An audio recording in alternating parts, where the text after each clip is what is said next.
Hi everybody, welcome to the Garage. I'm Jeremy Cordeaux. This edition of the Court of Public Opinion, our Thursday posting on Facebook and on various podcasting platforms around the place, thanks to Andy Martin. And you can also get it on YouTube. It's up there with a whole lot of other stuff. I guess you just Google Jeremy Cordeaux and it'll all pop up there. A story in the Daily Mail which caught my eye. Economics professors call for a capital gains tax on, you guessed it, the family home. Now this is the socialist nirvana. This is their dream. The story says that Australians should pay capital gains tax on the family home in order to tackle the housing crisis. These influential economists are suggesting a capital gains tax on the family home. No political party has dared to suggest such a thing. Are these guys stooges for the Labor Party who would love to do just exactly this? They'd love to get their hands on your family home or the profits you might make from it. I don't know these academics from a bar of soap. Peter Szyminski from the University of Technology in Sydney and Roger Wilkins from the University of Melbourne. Very authoritative, obviously credible people. They say the long-standing capital gains tax exemption on the family home favours the rich and costs the government much-needed revenue. Really? Listen, fellas, the government is incompetent. It is the architect of the NDIS. That's all I have to say. That is a demonstration of their competence, or incompetence. They're floating this idea ahead of the tax and productivity round table. I saw it on Friday of last week. The thing I really worry about is that these people, as I say, I don't know anything about them, but they've got credibility, they're academics. They also have the opportunity, of course, to influence our children. As I like to say, one of my favourite quotes is, with children, as the twig is bent, so shall grow the tree. Well, I want my trees to grow straight and strong, not heading in the left direction. That to me is a worry. Now this law exempting the family home from capital gains tax has been in force since 1985. Yeah, no major party, not even the Greens, have called for a capital gains tax to be imposed.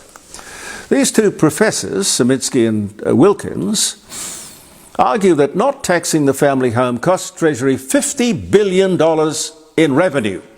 To which I say, who gives a fig? Do you think the government handles the money that it is collecting already well? Do you think it handles that money well, professors? They talk about housing inequality, these gentlemen.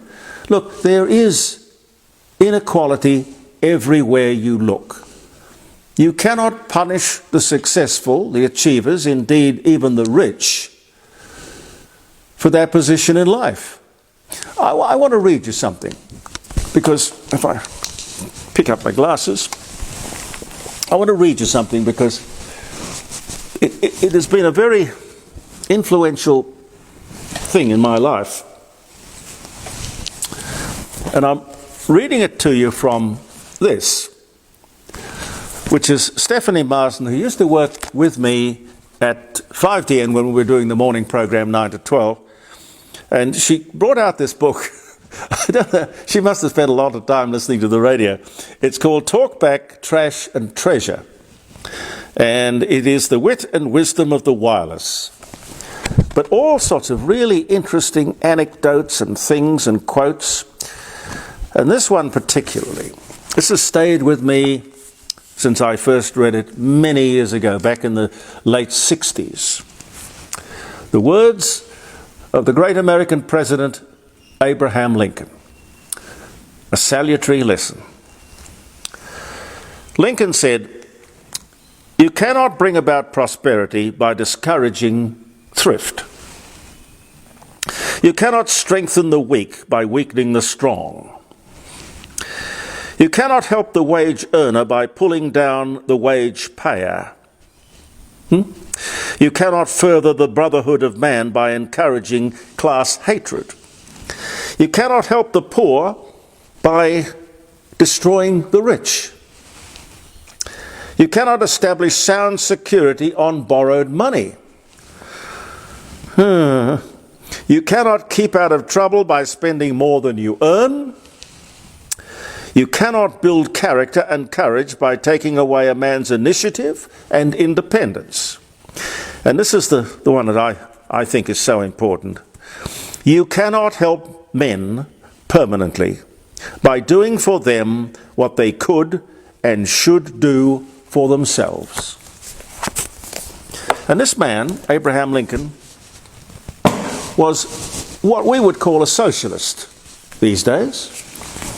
That's true. But a remarkable and wise man, in my opinion. President Abraham Lincoln, circa 1864, about a year before he was assassinated. Now, days before this talk fest in Canberra, a leak to the ABC verifies that the Roundtable Tax and Productivity Summit was all decided weeks ago. Yes, a pre-written announcement leaked to the ABC. As I have said, a stacked deck. It's all written, all done, all settled, all decided a week in advance of the meeting. They must think we are stupid.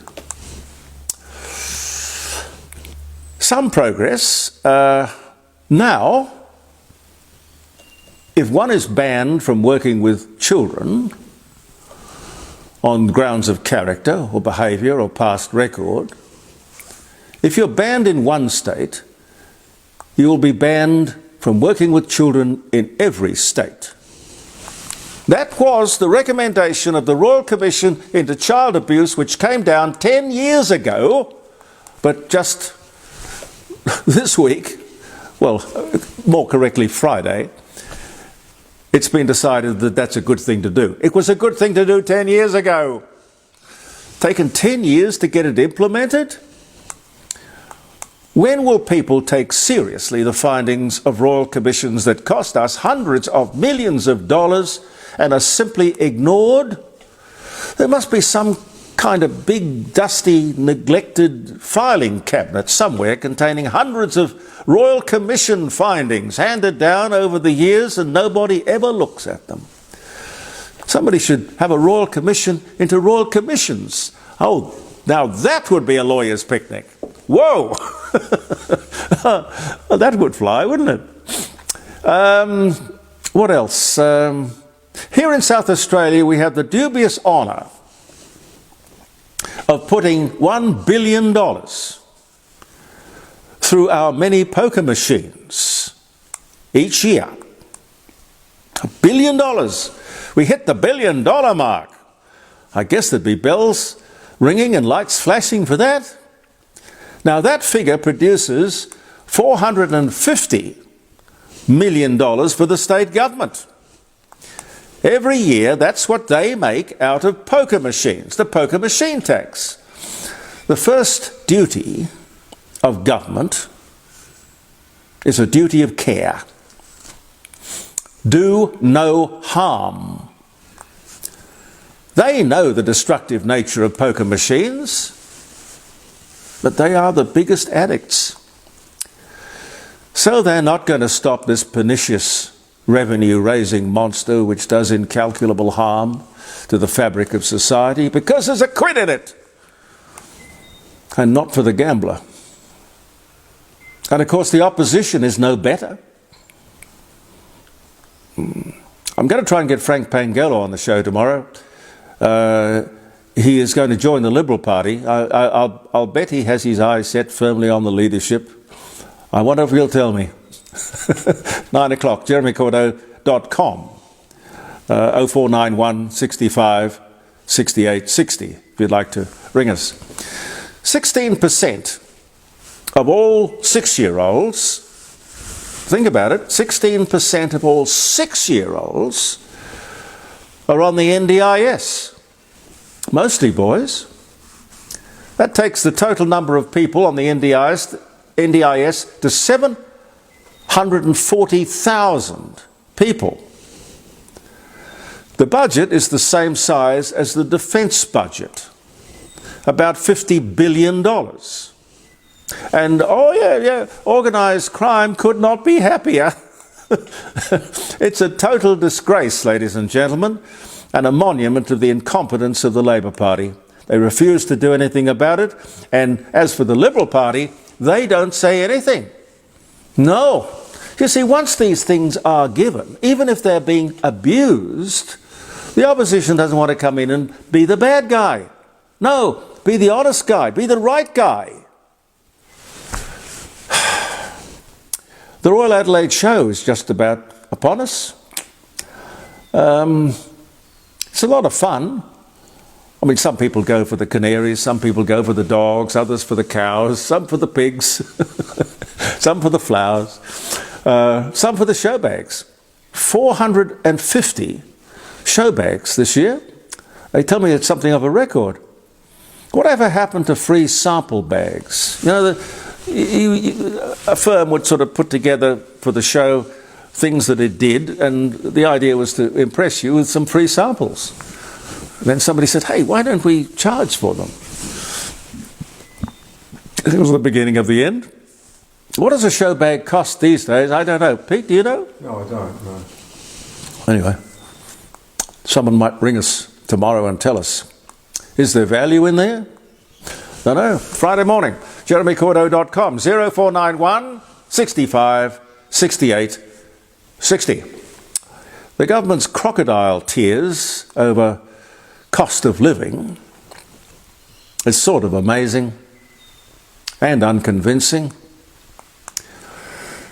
We sell our coal to India and China, where their consumers enjoy a kilowatt hour rate for their electricity of under 10 cents. In Australia, you would know if you looked at not your supply charge, but you look at your kilowatt per hour, you'll see it's somewhere between 46 and 60 cents. And if you've got a smart meter, it can be more than that, depending on the time of the day about which you are talking. Why? Why? Why the difference? Well, you know why. And we let the government get away with this. I love asking why. Coal and gas produce cheap electricity.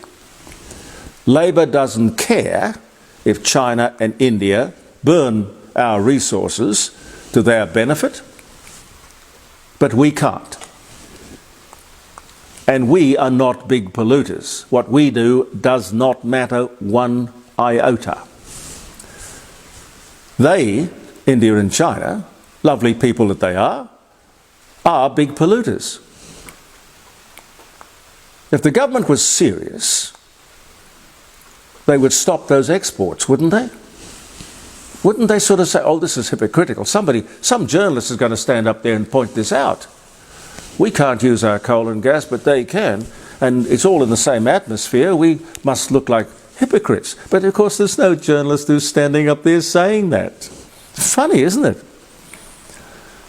Hypocrites and liars, ladies and gentlemen, you must be able to see that. Jim Chalmers, the Treasurer, says of the drop in interest rates, this will relieve the pressure from ordinary, or the pressure that's on ordinary Australians. Well, Jim, we're all ordinary Australians. But really, why did you and your government put us under the pressure in the first place? Electricity prices are the greatest problem. That's the pressure. That's simple. And we've got this COP31, 2026, next year, bringing in 40,000 climate rat bags into Adelaide. Oh, it doesn't matter because they're going to take up all of the hotel rooms and go to the restaurants and... Oh, very important. Pardon me. 18 government people, 18 government employees are already working on the preparations for this event. My God. Police officers are even being brought out of retirement to help with the security. Is it worth it? Is it a tourism promotion? Or what? Would Adelaide really want to put its name to this nonsense? It's a load of hogwash which will decide nothing. There's frankly nothing to decide. We got to go. But we are here with the best wishes of the Rising Sun at 60 Bridge Street at Kensington, 8333-0721. Grant and Jackie will take very good care of you. Jackie's going to be on the program tomorrow, telling us about some of the things that they're planning for the big year, because they were built. The Rising Sun was built in 1845, and this is 2025. So it's a big celebratory kind of a year. Somebody slammed the door. Or maybe it was the wind. Anyway, it's a great pub inn. You'd love it. Warm and welcoming. And Jim Elder Fine Art Gallery in Melbourne Street, North Adelaide. Big auction coming up, the second one for the year fairly soon. If you are very quick, and ring Helen or Jim on 8267-2869. If you've got a painting that you'd like to get into the auction, it's probably not too late, but I wouldn't leave it past today or tomorrow. If you have a painting and you'd like to have that sold to a keen art-loving audience all over the world, you couldn't get a better bloke than Jim Elder. Now, you can call us tomorrow, and I hope you will, 0491 65 68 60, jeremycordeaux.com. You can pick us up on that simple radio app on your phone, which means you'll have me in the palm of your hand, where you know I love to be. August 21 today. And happy birthday, happy wedding anniversary. I hope it's going to be a nice day. John Hampden. Got any idea who John Hampden was? Nope. John Hampden patented the Venetian blind. Who would have thought? Who would have thought? John Hampden, 1841. Venetian blinds. Afghan's Taliban issue a new vice and virtue law banning the sound of women's voices. They're not allowed to talk or sing in public. They are also not allowed to travel from this day, last year, 2024, anywhere without a male escort. Have you heard the United Nations say anything about that? Any of the women's liberations throughout the world? The freedom lovers? Where are you? Why aren't you doing something about that? Bizarre. American inventor William Seward Burroughs patents the adding machine. Burroughs adding machines. Yeah. 1888 was the year. Hawaii becomes the 50th state of the United States of America. 1959 was the year. Kenny Rogers. I had a picture of Kenny Rogers over there. He came into the studio at 5DN all those years ago. He was a lovely man. American pop and country singer, The Gambler. Also an entrepreneur. Born in Houston, Texas. I think he owned either a football team or a basketball team or something like that. He died in 2020, but he was born in 1938. Don Everly, whose real first name was Isaac, 2021, American rock and roll singer, guitarist, the Everly Brothers, Bye Bye Love, Wake Up a Little Susie, When Will I Be Loved, dies at 84. Don Everly died 2021. Walt Disney's animated Bambi is released in 1942. Peter Weir, Australian director, writer, witness, Dead Poets Society, born in Sydney, New South Wales in 1944. Yeah, Mona Lisa is stolen from the Louvre, recovered in 1913, but stolen this day in 1911. I think it's been stolen several times, hasn't it? Stolen or damaged. Johnson & Johnson ordered to pay $417 million to women who developed ovarian cancer after using talc-based products. Talc-based, every baby in the world has had Johnson's baby powder sprinkled all over it. What isn't safe? if Johnson's baby powder isn't safe. Anyway, that was 2017. Ettore Bugatti, this is the last one. Italian-French automobile designer and manufacturer of the Bugatti obviously dies at just 65. It was 1947. Beautiful cars. Thank you very much for viewing our podcast and our posting here on Facebook. And I look forward to your company hopefully tomorrow around the dining room table. Interesting guests and conversation. I'm Jeremy Cordeaux. This has been the Court of Public Opinion. Believe in yourself, and goodbye for now.